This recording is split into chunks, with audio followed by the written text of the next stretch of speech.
हम करेंगे अगला टॉपिक जिसका नाम है ईस्ट अफ्रीकन रिफ्ट वैली। ठीक है, GS1 का ये अगला टॉपिक है। इसके अंदर कंटेक्स्ट में ये लिखा है कि 1960s का एक डेटा था, मैग्नेटिक डेटा, जो कि उसको फिर से स्टडी किया गया। उसके अंदर क्लियर एविडेंस मिला है कि अफार ट्रिपल जंक्शन के पास एक्टिव सी फ्लोर स्प्रेडिंग हो रही है, confirming that Africa is gradually splitting into two plates। देखो, अफार ट्रिपल जंक्शन कहाँ है? ये जो ग्रीन से मैंने मार्क किया हुआ है ना, ये है। इट इज़ द पॉइंट जहाँ पर आपका ये red C, gulf of Aden and this part of Africa मिलता है।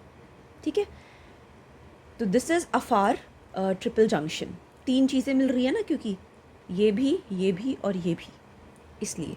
ठीक है, so it's Afar triple junction.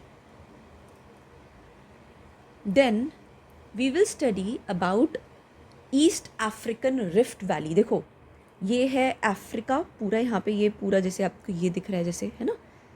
तो हम यहाँ पे बात कर रहे हैं इस पार्ट की, तो it is the eastern part of Africa, तो इसलिए इसका नाम है East African rift valley. Rift मतलब दरारें आ जाना।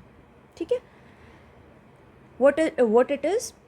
World's largest active continental rift. World's largest है ये सबसे पहले तो। ठीक है, एक्टिव, जो कि एक्टिव मतलब कि अभी भी हो रहा है। Continental rift, this is a continent, Africa is a continent. ठीक है, इसके अंदर रिफ्ट्स आ रहे हैं।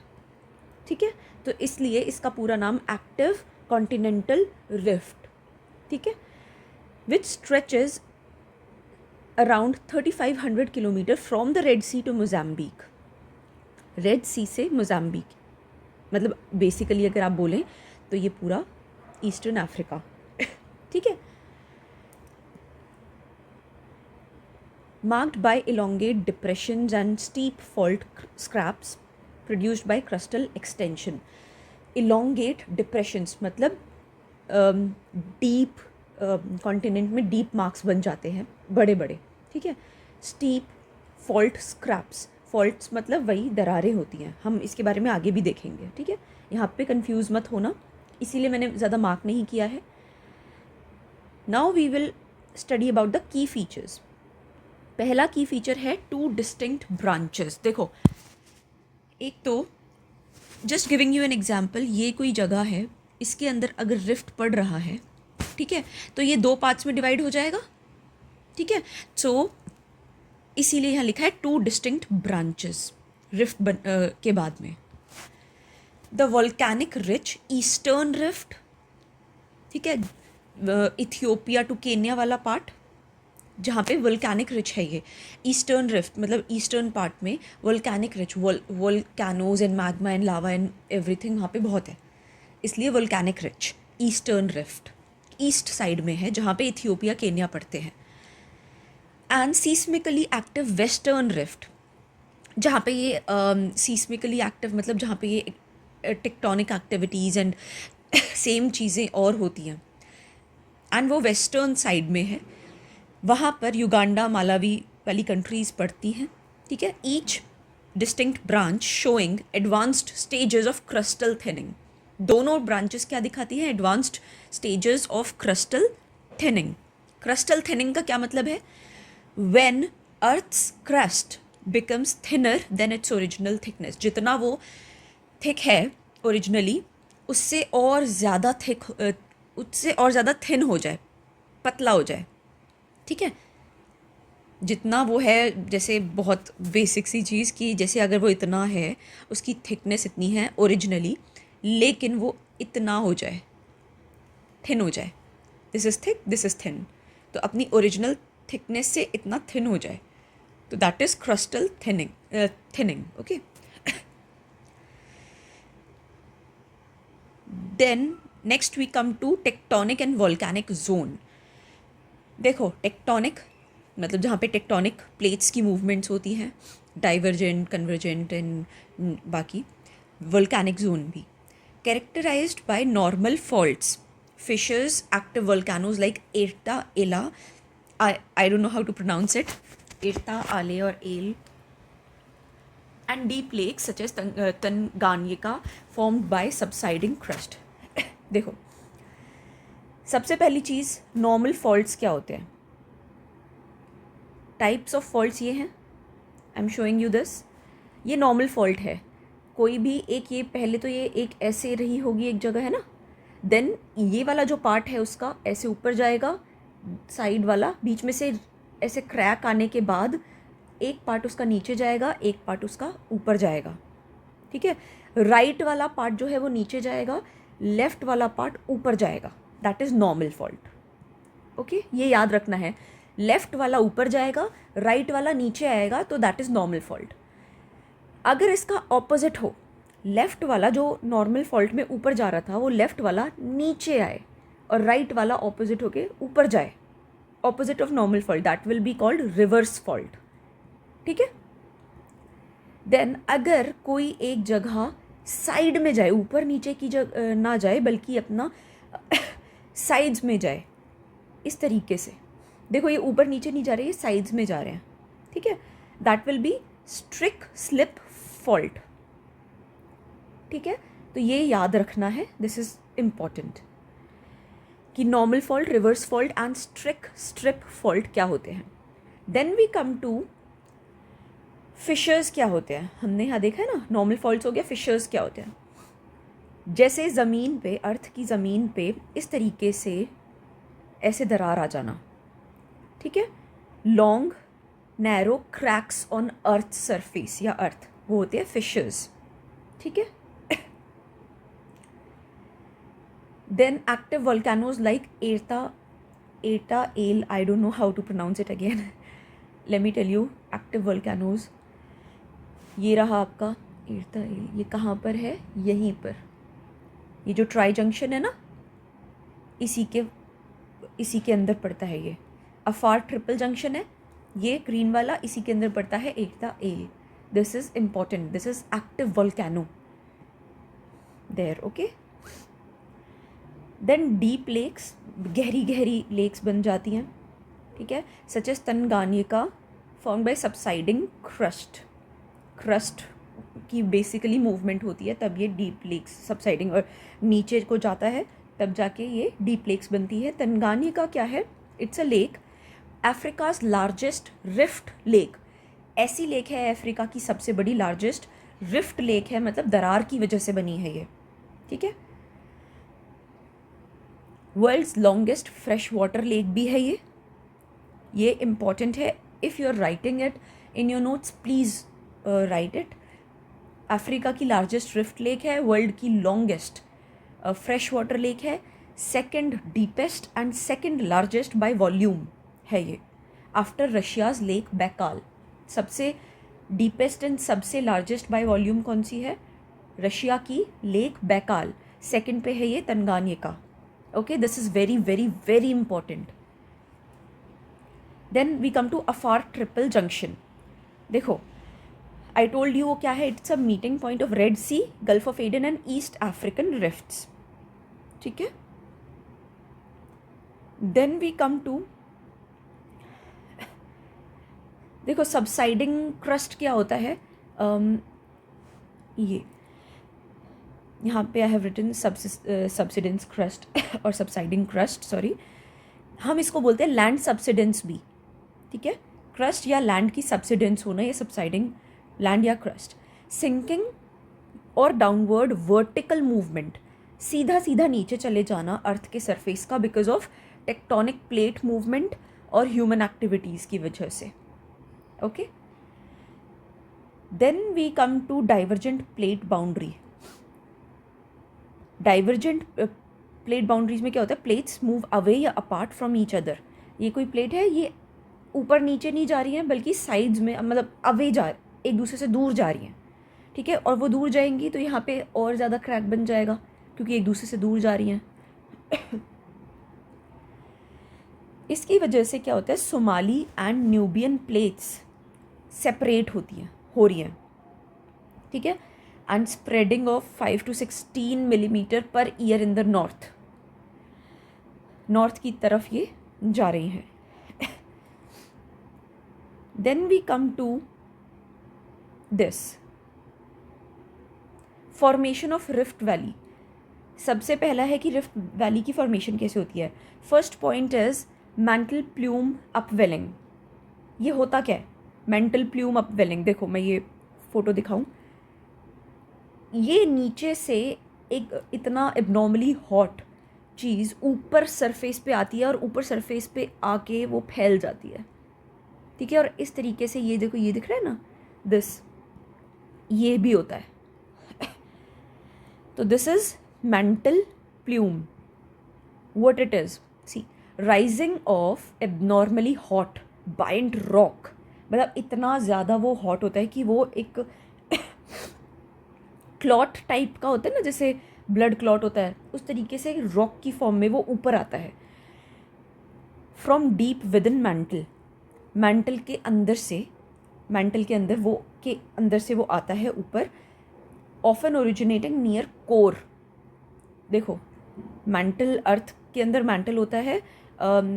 Rising of abnormally hot buoyant rock form from deep within mantle, often originating near core mantle boundary. Core crust mantle core होता है, तो core is the last inner part. तो कोर मेंटल की boundary के वहाँ से ज़्यादातर ये बनता है और ऊपर मेंटल की तरफ आता है. ठीक है. Forming narrow columns that spread out beneath lithosphere. Lithosphere मतलब लैंड वाला पार्ट ऊपर तक आता है वो. ठीक है. तो ये ऊपर ऐसे आता है यहाँ से होके लिथोस्फेयर तक आता है एंड देन वो स्प्रेड हो जाता है.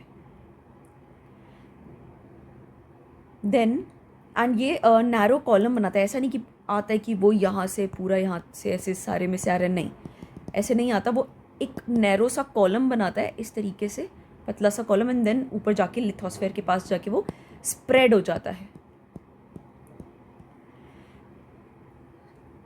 I hope you understood this.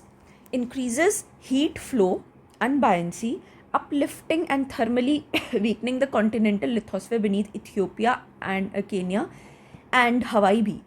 इसका दूसरा हॉटस्पॉट हवाई भी है, वहाँ पे भी होता है ये. सो जब कोई ये आग, इतनी सारी हॉट चीज़ ऊपर आएगी तो ये जो एरिया है ये सारा वीक पड़ जाता है. ठीक है.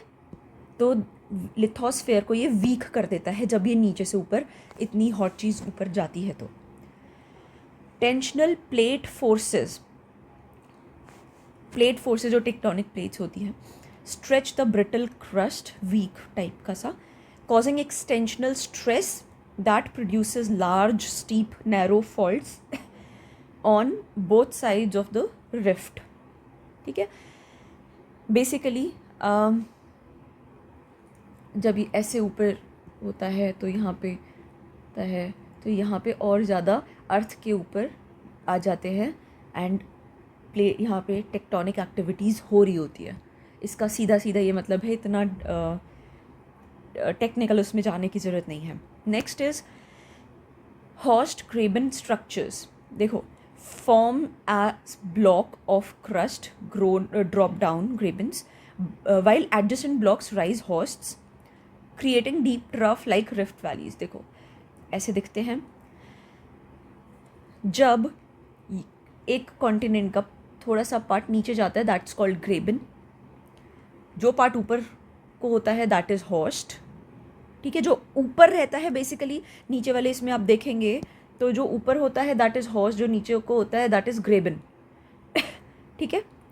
ऊपर वाला हॉस्ट, नीचे वाला ग्रेबन. चाहे ऊपर कुछ भी जा रहा है, नीचे जा रहा है, व्हाटएवर, जो चीज़ ऊपर दिखेगी दैट इज़ हॉस्ट, जो चीज़ नीचे को दिखेगी दैट इज़ ग्रेबन. एंड ये जो पार्ट, जो डिफरेंस होता है बेसिकली, अगर आप कहें डिफरेंस, ये वाला जो पार्ट ऊपर या नीचे को जाता है, ये वाला, दैट इज़ कॉल्ड किरिक फे. ठीक है. Magmatism and basaltic volcanism accompany crustal thinning and as fissure eruptions and flood basalts fill the widening rift floor over millions of years. Basically इसका वो ज़्यादा मतलब नहीं है. अंदर मैग्मा बनता है, वो ऊपर को आता है, एंड देन वहाँ पे वोल्केनिज्म की जो एक्टिविटीज़ होती है वो बढ़ जाती है। ठीक है, इसका यही मतलब है कि नीचे बहुत ज़्यादा मैग्मा होता है, देन वो ऊपर आके वोल्केनिक एक्टिविटीज़ को बढ़ा देता है, एंड ये इट टेक्स अराउंड, और जो जहाँ पे रिफ्ट्स होती है ना, दरारें वगैरह होती हैं, वहाँ पे ये चीज़ें ज़्यादा होती हैं, and it takes around over millions of years to happen. Okay, progressive divergence may eventually rupture the continental crust entirely.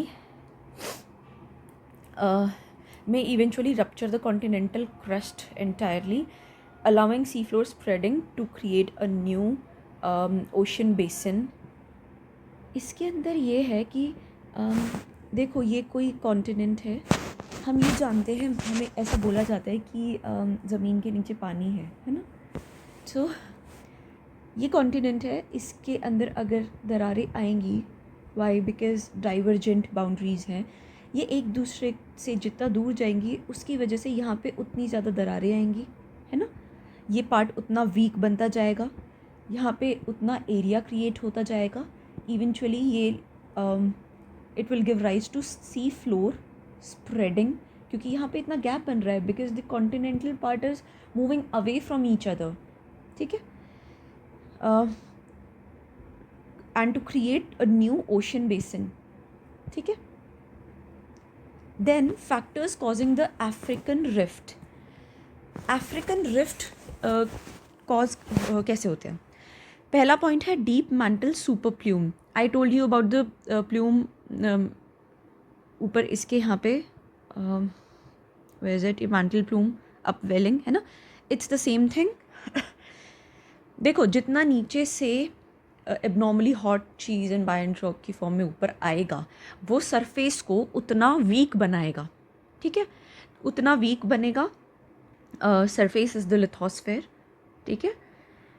Then next point is divergence between Somali and Nubian plates, जिसकी वजह से डाइवर्ट होते हैं, ये एक दूसरे से दूर जाते हैं. यहाँ पे widens the rift.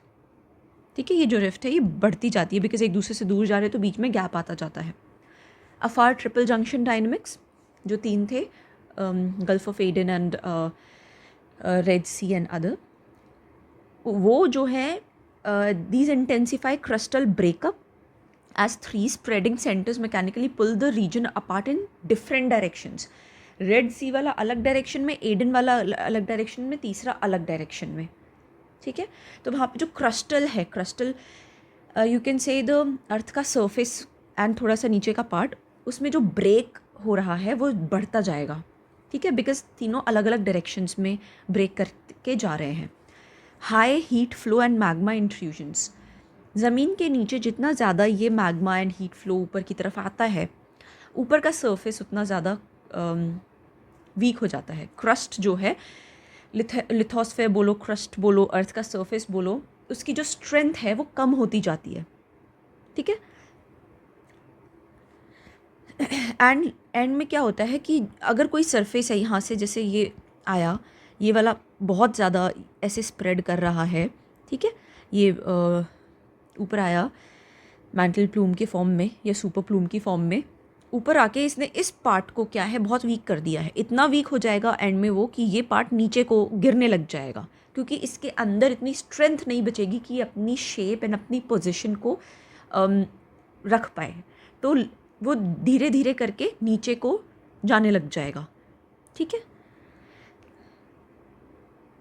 Then stress transfer from Red Sea and Gulf of Aden. Spreading centres propagate southward, reinforcing rifting from the northeast to Mozambique. देखो, ये जो मैप है रफली मैं इसमें बताती हूँ. ये जो है इसका जो नॉर्थ ईस्ट वाला पार्ट है, ये यहाँ से ये रिफ्ट टुवर्ड्स मोजाम्बिक जाती है. Mozambique is here. ठीक है, यहाँ पे यहाँ तक जाती है टू मोजाम्बिक ये रिफ्ट.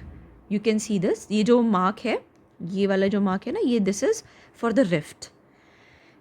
इसके नॉर्थ ईस्ट पार्ट से शुरू होके ये मोजाम्बिक तक जाती है. Then we go to this implications of the rift. Geological implications. पहला है formation of a new ocean basin is likely once continental rupture completes. जब continent का rupture मतलब because of many things, divergent boundaries आप ले लो या फिर नीचे से प्लूम ले लो या सुपर प्लूम की फॉर्म में वो मैंटल प्लूम की फॉर्म में ऊपर जा रहा है तो वो उसको तोड़ने लग जाता है उस सरफेस को वीक करके. तो जब वो वंस द कॉन्टिनेंटल रप्चर उसका टूटना पूरा हो जाता है तो एक क्या बनता है फिर वो नीचे को चला जाएगा एंड देन वहाँ पे क्या बन जाएगा न्यू कॉन्टिनेंटल न्यू ओशियन बेसन. ठीक है, धीरे धीरे करके separating the Somali plate from the African mainland. यही हो रहा है African mainland and Somali plate के साथ में. Next is higher volcanic and seismic activity. Seismic activity मतलब वही जो नीचे से टेक्टोनिक प्लेट्स जो मूव करती हैं एंड सिमिलर एक्टिविटीज़ जो हो रही होती हैं will persist along Ethiopia, Kenya and Tanzania after crustal thinning continues and the magma pathways open. Same चीज़ है, ऊपर का अर्थ सरफेस का वीक हो जाना, जितना ओरिजिनली वो थिक था उससे पतला हो जाना. वो क्यों हो जाता है? बिकॉज जो मैग्मा ऊपर से नीचे से ऊपर जा रहा है वो उसको इतना वीक कर देता है. ठीक है. Creation of deep linear lakes and drainage shifts.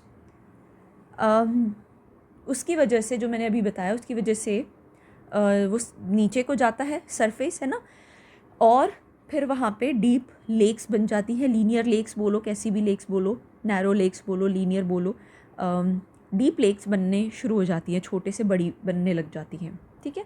And forming new basins such as expanded Lake Turkana और मालावी. अब ये क्या है? उससे पहले मैं ये वाला पॉइंट बता दूँ, नेक्स्ट वाला इसका. Africa's long term geographic reconfiguration. Reconfiguration मतलब पुनर्निर्माण. ठीक है. Producing two continents with newly emergent coast lines and submerged rift floors. Africa का जो कॉन्टिनेंट है लॉन्ग टर्म उसमें एक पुनर्निर्माण मतलब फिर से उसके अंदर बनना था. ये जो रिफ्ट्स वगैरह हैं उनकी वजह से वो डिवाइड हो रहा है और it is becoming producing two continents. नए 2 कॉन्टिनेंट्स बन रहे हैं उन रिफ्ट्स की वजह से. लेक तुर्काना और lake Malawi. Lake Malawi, it is very very important if you write them down. Lake Malawi जो है अफ्रीका की 3rd लार्जेस्ट लेक है. It is vast fresh water body in East African Rift Valley region बोलो, known as Lake of Stars also for its twinkling fishing boat lights. ठीक है. It has endemic cichlid fish and ये जो जगह है it is UNESCO World Heritage Site also for biodiversity. It is important. Border कौन सी countries को करते हैं? Malawi, Mozambique and Tanzania. Nickname क्या है इस लेक का? Calendar lake, for its 365 mile length की वजह से. 365 डेज होते हैं ना, तो इस वजह से calendar lake. Then is Lake Turkana, northern Kenya and its northern Kenya में है. एंड इस लेक का जो नदर्न मोस्ट टिप है वो इथियोपिया में भी है थोड़ी सी. Okay, known as Africa's largest permanent desert lake and UNESCO World Heritage Site. ठीक है. निकनेम क्या है? Jade Sea. क्यों? Because of its green water. Then primarily it is fed by Omo River which comes from Ethiopia. ठीक है. This is very important. If you want to write it down in your notes, please write it down because it is very important. Then we come to socio-economic implications. Frequent fissure, fault scraps and earthquakes threaten roads, farms, schools and settlements across Rift Valley nations. देखो, it is very normal कि होता क्या है, जैसे अगर यहाँ पे rift आ रही है तो मतलब क्रैक्स आ रहे हैं, तो यहाँ पे बहुत सारी चीज़ों को, जैसे रोड्स होगी जो यहाँ से क्रॉस कर रही हैं, बिल्डिंग्स हो गई जो इसके पास में हैं, यहाँ पे कोई बिल्डिंग्स हैं, ठीक है, उन सबको थ्रेटन, मतलब एक डर होता है कि कहीं यहाँ पे भी ये प्रॉब्लम ना हो जाए। अब रोड है, किसी रिफ्ट के वहाँ से रोड जा रही है, ठीक है, तो प्रॉब्लम तो होगी ना कि यहाँ पे तो क्रैक आ गया, अभी रोड कैसे हम जाए यहाँ से, तो ये प्रॉब्लम्स होती हैं। डैमेज टू पब्लिक इंफ्रास्ट्रक्चर होता है, जैसे कि केन्या और इथियोपिया में देखा गया है, ठीक है। Future coastline emergence may give landlocked nations like Uganda and Zambia potential sea access, reshaping trade patterns। देखो ये जो कंट्रीज़ है युगांडा एंड ज़ाम्बिया, ये लैंडलॉक्ड नेशंस है, ठीक है, यहाँ पे कोई सी वगैरह लेक्स वगैरह कुछ नहीं है, लेकिन अगर फ्यूचर रिफ्ट्स वगैरह या फिर सपोज़ ये है आपका युगांडा, यहाँ पे इस पार्ट में बहुत ज़्यादा शुरू हो जाता है मैग्मा मेंटल प्लूम वगैरह, ठीक है, यहाँ पे वो फिर ये यहाँ पे क्रस्टल थिनिंग होगी, मतलब जो ओरिजिनल थिकनेस है क्रस्ट की, लिथोस्फेयर की सरफेस की, वो पतली हो जाएगी, एंड देन एंड रिजल्ट क्या होगा, वो नीचे को चली जाएगी, एंड नीचे जाते जाते क्या होगा, यहाँ पे छोटा छोटा सा न्यू लेक्स वगैरह, ओशन फ्लोर बनना शुरू हो जाएगा। तो then this landlocked country will have access to this, या लेक्स वगैरह, ठीक है। एंड जैसे कि पूरा अफ्रीका है, आई टोल्ड यू कि बिकॉज ऑफ रिफ्ट वगैरह, फॉल्स वगैरह, फिशर्स वगैरह, ये इसमें 2 पार्ट्स हो रहे हैं, तो लैंडलॉक्ड कंट्री कोई यहाँ पर है, तो देन यहाँ पर वाटर का कुछ शुरू हो जाता है because of rifting and all, जो अभी मैंने प्रोसेस बताई उसके थ्रू या किसी और प्रोसेस के थ्रू, तो this landlocked country will have access to this water thing also। Reshaping trade patterns। Then conclusion, East African Rift Valley represents one of Earth's most active continental breakup zones, ठीक है। Gradually मतलब धीरे धीरे reshaping Africa की पूरी geography बदल रही है इसकी वजह से, दो बेशक से unfolding over millions of years होता है। Its seismic and volcanic impacts are already visible today। चाहे ये प्रोसेस मिलियंस ऑफ ईयर्स लेती है, लेकिन ये seismic activities and volcanic impacts जो हैं ये आज, मतलब दीज आर विजिबल टुडे, आज ही से दिखना शुरू हो चुके हैं। Understanding this rifting is essential for managing future geological hazards and harnessing new resource opportunities. हमें ये ज़रूरी है कि इस रिफ्टिंग की प्रोसेस को हम अभी समझें, सो दैट फ्यूचर में कोई जियोलॉजिकल हैज़ार्ड्स आने हो इसकी वजह से, या कोई न्यू रिसोर्स अपॉर्चुनिटी मिलनी हो इसकी वजह से, तो वो हमें पता चल सके। ओके, सो इस वीडियो में हम इतना ही करेंगे बिकॉज़ ये ऑलरेडी एक ही आर्टिकल ने इतना टाइम ले लिया। इसके बाद हम करेंगे virtual water export crisis. Thank you.